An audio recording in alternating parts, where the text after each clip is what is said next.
আসসালামু আলাইকুম। Welcome back to my channel. আজকে কথা বলবো ব্রিটেনের পার্লামেন্ট কিভাবে মন্ত্রিপরিষদকে নিয়ন্ত্রণ করে।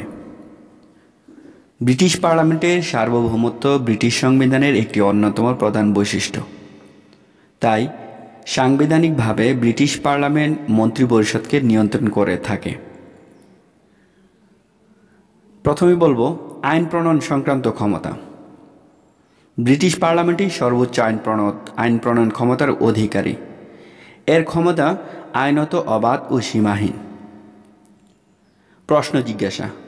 কমন সভার যে কোনো সদস্য শাসন সংক্রান্ত বিষয়ে মন্ত্রীদের প্রশ্ন করতে পারেন। সাধারণত বিরোধী দলের সদস্যরা সরকারি দলকে অসুবিধায় ফেলার জন্য এরূপ প্রশ্ন জিজ্ঞাসা করে থাকেন। সংশ্লিষ্ট মন্ত্রী কমন সভায় উত্থাপিত প্রশ্নের জবাব দান করে থাকেন। প্রশ্নোত্তরকালে মন্ত্রী কোনো মিথ্যার আশ্রয় নিলে এর তথ্য হাটে হাড়ি ভাঙার মতো অবস্থায় পরিণত হয়। তাতে সংশ্লিষ্ট মন্ত্রী ও দলের জনপ্রিয়তা বিনষ্ট হয়। প্রশ্ন জিজ্ঞাসার জন্য অন্ততপক্ষে 2 দিন আগে নোটিশ প্রদান করতে হয়। এজন্য মন্ত্রীগণ তাদের দায়িত্ব পালনে সচেষ্ট হন। এভাবে পার্লামেন্টের কমন সভা মন্ত্রিপরিষদকে নিয়ন্ত্রণ করে থাকে। নিন্দা প্রস্তাব উত্থাপনের মাধ্যমে সরকারের কোনো বিশেষ নীতি বা কার্যের জন্য কমন সভা মন্ত্রীদের বিরুদ্ধে নিন্দাসূচক প্রস্তাব করতে পারে। তাছাড়া বিরোধী দলের সদস্যগণ কতগুলো জরুরি বিষয়ে বিতর্কের জন্য সবার সময় বরাদ্দের জন্য সরকারের নিকট আহ্বান জানাতে পারে।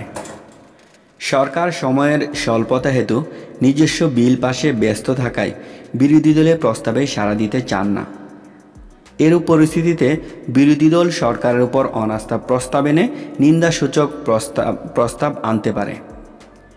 এর মাধ্যমেই কমন সভা মন্ত্রিপরিষদকে নিয়ন্ত্রণে সমর্থ হয়। মুলতবি প্রস্তাব গ্রহণ।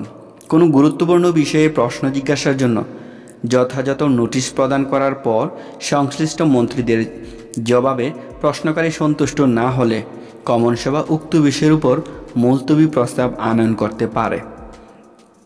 উক্ত প্রস্তাবের অনুকূল স্পিকার অনুমতি প্রদান করলে সংশ্লিষ্ট মন্ত্রীকে 8 ঘন্টার মতো বিতর্কের সুযোগ দেওয়া হয়। এভাবে মুলতবি প্রস্তাবের মাধ্যমে পার্লামেন্ট মন্ত্রিপরিষদকে নিয়ন্ত্রণ করে থাকে। বিতর্ক অনুষ্ঠান। কমন সভার প্রথম অধিবেশনে রাজা বা রানীকে অভিভাষণ প্রদান করতে হয়। রাজা বা রানী নিজে কিংবা তার হয়ে লর্ড চ্যান্সেলর এই অভিভাষণ পাঠ করেন। এই অভিভাষণ মূলত ক্যাবিনেট কর্তৃক প্রণীত হয়।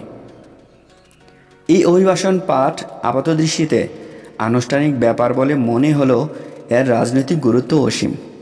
কারণ এর মধ্যেই সরকারের প্রধান প্রধান নীতি ও কর্মসূচি ঘোষণা থাকে।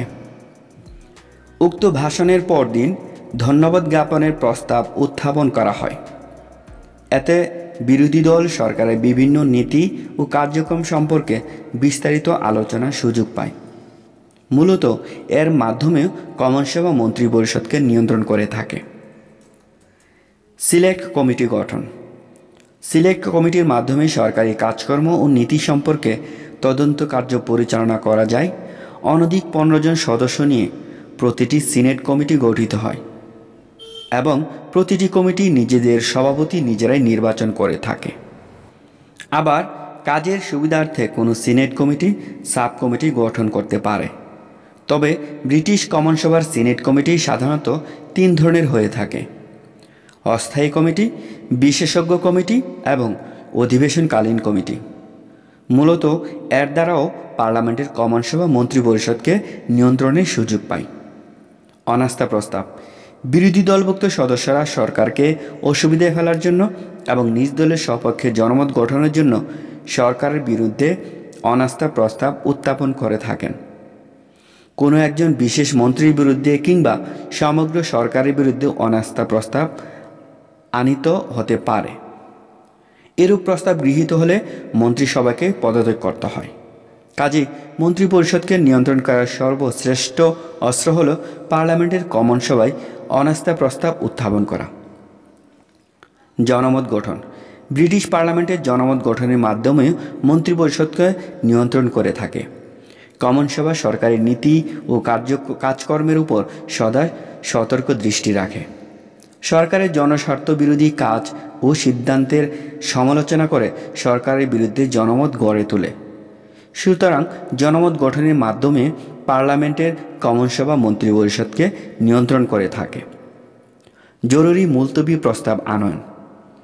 স্পিকারের অনুমতি সাপেক্ষে পার্লামেন্ট কোনো গুরুত্বপূর্ণ বিষয়ে আলোচনার জন্য জরুরি মুলতবি প্রস্তাব আনয়ন করতে পারে। এই বিষয়ে 3 ঘন্টা পার্লামেন্টে আলোচনা হয়। পার্লামেন্টে এই আলোচনা খুবই গুরুত্বপূর্ণ হয় এবং পার্লামেন্টে এই আলোচনার দ্বারা আস্থা অনাস্থার বিষয়টি নির্ভরশীল। ছাঁটাই প্রস্তাব। কমন সভা মন্ত্রীদের দায়িত্বশীলতা কার্যকর করতে সরকারের কোনো বিল বা ব্যয় মজুরির প্রস্তাব পার্লামেন্টে ছাঁটাই করতে পারে। এমত অবস্থায় মন্ত্রিসভা পদত্যাগ করতে পারে কিংবা পার্লামেন্ট ভেঙে দিয়ে নতুন নির্বাচনের ঘোষণা দিতে পারে। অবশ্য কাজটি করে রাজা বা রানী প্রধানমন্ত্রীর পরামর্শক্রমে। অতএব বোঝা গেল যে উল্লিখিত পদ্ধতির মাধ্যমে ব্রিটিশ পার্লামেন্ট মন্ত্রিপরিষদকে নিয়ন্ত্রণ করে থাকে। আজকে এই পর্যন্ত। সবাই ভালো থাকুন। আসসালামু আলাইকুম।